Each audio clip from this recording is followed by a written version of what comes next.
स्वागत है आप सभी का एनएफ न्यूज पर। मैं हूं आपके साथ रोहित। जम्मू कश्मीर के श्रीनगर के हजरत बल दरगाह में जिस तरीके से अशोक चिन्ह को पत्थर मार मार कर तोड़ा गया, उस पर राजनीति खूब हो रही है और फारूक अब्दुल्ला परिवार और मुफ्ती परिवार इस मुद्दे पर एक होता हुआ नजर आया है। महबूबा मुफ्ती ने तो इसे ईशनिंदा बता दिया है और उन्होंने कहा है कि जिस तरीके से अशोक चिन्ह लगाया गया उसकी ज़रूरत नहीं थी। साथ ही मुख्यमंत्री उमर अब्दुल्ला ने भी यही बात कही कि चिन्ह लगाने की ज़रूरत क्या थी। तो ऐसे में सवाल ये है कि अगर चिन्ह लगा भी दिया गया था तो क्या उसे इस तरीके से तोड़ा जाना लाजमी था? क्या कौम से बड़ा कुछ नहीं है? ये तमाम सवाल सोशल मीडिया पर चल रहे हैं। इसके अलावा जो लोग सवाल उठा रहे हैं उन्हें जान से मारे जाने की धमकी दी जा रही है। अब ऐसे में बवाल मचा हुआ है इस मुद्दे को लेकर। महबूबा मुफ्ती, जो कि वैसे तो विकास की बात करने के लिए खूब कहती हैं और हजरत बल को लेकर उन्होंने क्या कुछ किया अपनी सरकार में वो भी बताया, लेकिन जब उनसे ये पूछा गया कि अशोक चिन्ह तोड़ा गया तो आपकी प्रतिक्रिया क्या है, तो उन्होंने सीधे सीधे कह दिया कि ये ईशनिंदा है और उन सब को जिन्होंने ये अशोक चिन्ह लगवाया उनको सजा होनी चाहिए। बाकी क्या कुछ कहा है खुद ही सुन लीजिए। गुस्ताखी, शिर्क किसी भी मुसलमान के लिए काबिल बर्दाश्त नहीं है। तो ऐसे में जो कल वहां हुआ, देखिए पहले भी कई सरकारों ने, चाहे नेशनल कॉन्फ्रेंस की सरकार हो या हमारी सरकार, बहुत काम किया हमने हजरत बल के लिए, कई जियारतों पे काम किया और हजरत बल में भी हमने बहुत जो है डेवलपमेंट का काम किया है, मगर कभी भी हमने वहां इस किस्म की गुस्ताखी नहीं होने दी कि ये जो मतलब कि आप हुज़ूर सल्लल्लाहु अलैहि वसल्लम उनसे बड़ी और उनसे ऊंचा तो हम मुसलमानों के लिए कुछ भी नहीं है, हमारी सारी कायनात उनकी वजह से है। तो आप इस किस्म का शिर्क वहां करेंगे, आप इस किस्म का कोई ऐसी चीज गुस्ताखी करेंगे जिससे जम्मू कश्मीर के लोग, खुसूसी मुसलमानों के जो जज्बात हैं वो मजरूह हो गए हैं, बहुत तकलीफ हुई है। और उस पर तुर्रा ये कि जो लोग जज्बात में आके जिन्होंने वहाँ तोड़ फोड़ की उस बोर्ड के साथ एक कोई उन्होंने जो एम्बलम है उसके साथ वो उसके खिलाफ नहीं है, बल्कि जिस एम्बलम की इस वक्त जो एक हमारे मजहब में बुत परस्ती का जो के खिलाफ हमारा मजहब है, तो वो उसके खिलाफ लोग थे कि ये क्यों लगा वहां पर। तो मुझे लगता है कि ये कहना कि भाई इनको पब्लिक सेफ्टी एक्ट के अंदर बंद करना चाहिए, टेररिस्ट है, मैं तो कहती हूँ उनके खिलाफ एक्शन होना चाहिए सेक्शन 295A के under, because this is blasphemy for us. जो ब्लास्फेमी की सजा है जब आप कहीं किसी ऐसी कोई हरकत करते हो जिससे किसी भी मजहब के लोगों के जज्बात जख्मी हो जाएं, मजरूह हो जाएं, तो वहां पर ये एक्ट लगता है और इसमें कार्रवाई होनी चाहिए। मैं उमर अब्दुल्ला साहब से भी गुजारिश करूंगी कि जो अवकाफ है वो इसमें रिस्पॉन्सिबल है, क्योंकि वहां तो कोई नॉन। तो आपने सुन लिया क्या कुछ कह रही हैं जम्मू कश्मीर की पूर्व मुख्यमंत्री और पीडीपी प्रमुख महबूबा मुफ्ती। उन्होंने इसे पूरी तरीके से ईशनिंदा बताया है। अब इससे आप समझ सकते हैं कि देश संविधान से चलेगा या फिर ईशनिंदा कानून से। और वही सवाल लगातार कि अगर अशोक चिन्ह लग भी गया तो क्या उसे तोड़े जाने का तरीका यही था? अब खबर क्या है यह भी विस्तार से जान लीजिए। दरअसल जम्मू कश्मीर के श्रीनगर के हजरत बल दरगाह में अशोक चिन्ह को लेकर कट्टरपंथियों ने जमकर बवाल काटा। भीड़ ने दरगाह के उद्घाटन पट्टिका में लगे अशोक चिन्ह को पत्थर मार मार के तोड़ डाला।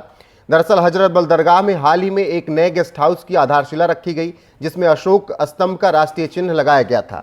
गुरुवार को कट्टरपंथी भीड़ ने इसे मजहब के खिलाफ बताते हुए जमकर बवाल काटा और पट्टिका पर लगे राष्ट्रीय प्रतीक को पत्थरों से तोड़ डाला। भीड़ का आरोप है कि दरगाह में मूर्ति जैसी चीज लगाई गई जो इस्लाम के खिलाफ है। पुलिस जब मौके पर हालात काबू करने के लिए पहुंची तो भीड़ ने पत्थरबाजी कर पुलिस दल पर भी हमला कर दिया। अब ऐसे में बवाल बचा हुआ है। चलिए मान लीजिए अशोक चिन्ह से दिक्कत थी तो अशोक चिन्ह तोड़ दिया गया। पुलिस जब मामले को शांत कराने पहुंची तो उनसे भी इन सब को दिक्कत हो गई जो कट्टरपंथी थे और उन पर भी पत्थरबाजी कर दी गई। अब ऐसे में जब इन्हें सेना सही से सबक सिखाती है तो फिर ये विक्टिम कार्ड खेलते हुए कश्मीर से लेकर कन्याकुमारी तक भागते हैं। तो अब क्या कुछ कहा उमर अब्दुल्ला ने। प्रदेश के मुख्यमंत्री ने जो बयान दिया है वो अपने आप में बहुत सोचने वाली बात है। उन्होंने कहा है कि ज़रूरत ही क्या थी इसकी लगाने की। तो सवाल मुख्यमंत्री से भी है कि प्रदेश में इतना बड़ा उद्घाटन हो रहा था, क्या आपके लोगों ने, क्या हजरत बल दरगाह के लोगों ने पहले शिला पट्टिका नहीं देखी? और अगर पहले शिला पट्टिका उन्होंने देख ली थी, अगर उन्हें दिक्कत नहीं थी, तो क्या वो भीड़ को नहीं समझा पाए कि इससे कोई प्रॉब्लम नहीं होगी? और अगर उन्हें यह पता था कि इससे लोगों को दिक्कत होगी, तो क्या ये बवाल करवाने के लिए शिला पट्टिका लगाई गई? ये भी उमर अब्दुल्ला को पूछना चाहिए, हजरत बल दरगाह के जो भी करता धरता हूं उनसे। बहरहाल क्या कुछ उमर अब्दुल्ला कह रहे हैं ये आगे सुनाएंगे, लेकिन हजरत बल दरगाह में विवाद कब कब हुआ ये जान लीजिए। 26 सितंबर 1963 को जब जवाहरलाल नेहरू प्रधानमंत्री थे देश के, तो उस वक्त पवित्र बाल के गायब होने की खबर ने श्रीनगर और देश के बाकी हिस्सों में तनाव पैदा कर दिया। लाखों लोग सड़कों पर उतर आए और अफवाहें फैलने लगी। नेहरू ने राष्ट्र के नाम रेडियो संदेश जारी किया। लाल बहादुर शास्त्री को जांच के लिए श्रीनगर भेजा गया। 4 जनवरी 1964 को बाल वापस मिल गया, जिसके बाद स्थिति शांत हुई। 1993 का हजरत बल हमला। 15 अक्टूबर 1993 को आतंकवादियों ने हजरत बल दरगाह पर कब्जा कर लिया और 80 लोगों को बंधक बनाया।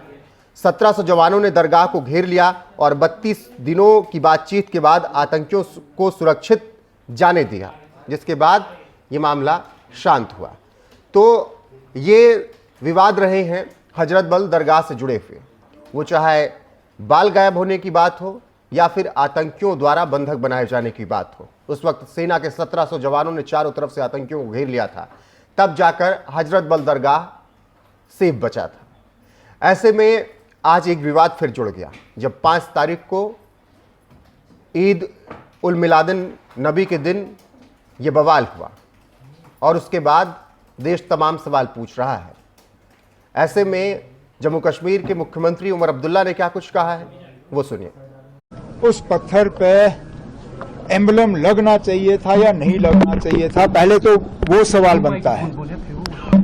मैंने अभी तक किसी भी मजहबी दायरे में, किसी भी फंक्शन में इस तरह का एम्बलम का इस्तेमाल होते हुए नहीं देखा है। तो क्या मजबूरी बनी थी कि हजरत बल के इस प्रोग्राम, इस पत्थर पे एक तो एम्बलम इस्तेमाल, और फिर पत्थर लगाने की क्या जरूरत थी ना? क्या काम काफी नहीं था? दरगाह हजरत बल को ये सूरत जो है, ये शक्ल शेर कश्मीर शेख मोहम्मद अब्दुल्ला ने दिया था। मुझे तो बताइए ना, कहीं पे उन्होंने ऐसा पत्थर लगाया? आज भी लोग उनके काम को याद करते हैं, इस बात के बावजूद कि उन्होंने वहां अपने नाम का कोई पत्थर नहीं लगाया। पत्थर लगाने की जरूरत ही नहीं थी। अगर काम सही होता तो लोग खुद ब खुद उस काम को पहचान लेते। अब चलिए, उन्होंने गलती की, हो गया, नहीं होना चाहिए था। तो पीएससी लगाने उन्होंने कहा कि पीएससी लगना चाहिए। अगर ये नहीं हुआ तो ये करता अब डरा धमका के ये करने का क्या फायदा? आपने पहले तो लोगों के जज्बातों के साथ खिलवाड़ हुआ, कम से कम उसके लिए तो माफी मांगी जाए। ये कहे कि ना हाँ जी हमसे गलती हुई, पत्थर पे ये होना नहीं चाहिए था, किसी ने नहीं किया। आप बाकी जो मजहबी दायरों में फंक्शन होते हैं जहां इस तरह के पत्थर लगते हैं, आप गूगल करके निकाल के देखिए, कहीं पे भी ये सरकारी एम्बलम जो है इस्तेमाल नहीं होता। सरकारी एम्बलम सिर्फ और सिर्फ सरकारी फंक्शनों में इस्तेमाल होता है। मस्जिद जो है, दरगाह, मंदिर, गुरुद्वारा, ये सरकारी दायरे नहीं है, ये मजहबी दायरे होते हैं। मजहबी दायरों में सरकारी एम्बलम इस्तेमाल नहीं होते।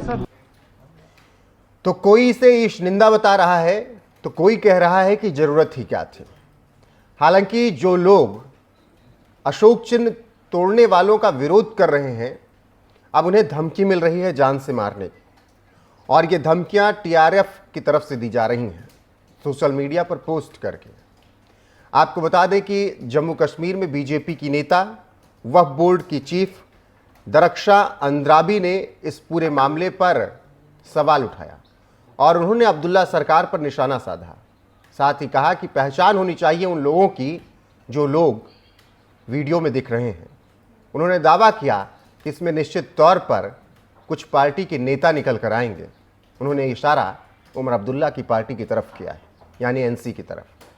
तो ऐसे में अब जब दरक्षा अंद्राबी एक्शन लेने की मांग कर रही हैं, जो लोगों ने अशोक चिन्ह तोड़ा है तो उनको जान से मारे जाने की धमकी दी जा रही है।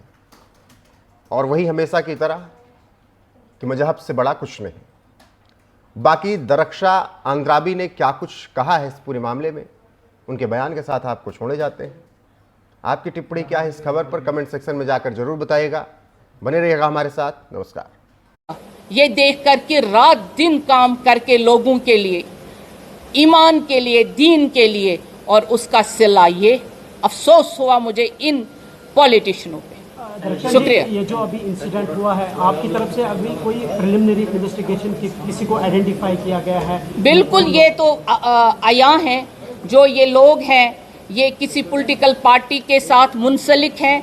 ऐसे तो किसी को प्रॉब्लम नहीं हुई। ये एक सोची समझी चाल है, क्योंकि ये चाहते ही नहीं। आप जानते हैं जब इलेक्शन में इनका पहला एजेंडा था, आप सब जानते हैं, वक्फ बोर्ड, तो वक्फ बोर्ड हाथ में नहीं आया। आज दरगाह में जब पूरी तरह से पूरे एशिया में आज दरगाह शरीफ के चर्चे हैं, वो बर्दाश्त ही नहीं हुआ। उसका सिला आपके सामने है।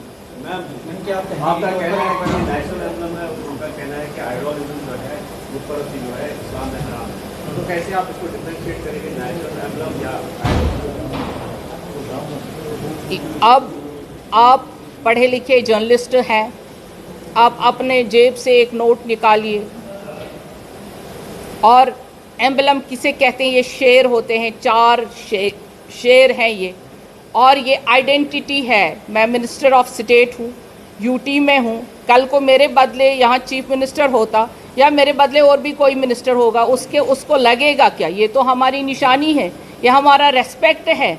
अब हम रेस्पेक्ट को ही भूल जाएं, ऑनर को ही भूल जाए, तो ये क्या दूसरी बात है? ये किस अनपढ़ ने कहा है? तो कल से जिन्होंने ये लिखा है, मैं कह रही हूँ, उनके जेब से नोट निकालिए, उन लोगों के जेब से नोट निकालिए, ताकि उनके, क्योंकि वो तो वही उसी से काम कर रहे हैं ना, तो वो जेब से नोट निकाल के उनको अब खाली कर दीजिए सड़क पे। और जिस यूटी में वो काम कर रहे हैं, तो वो इसी एम्बलम के अंडर काम कर रहे हैं।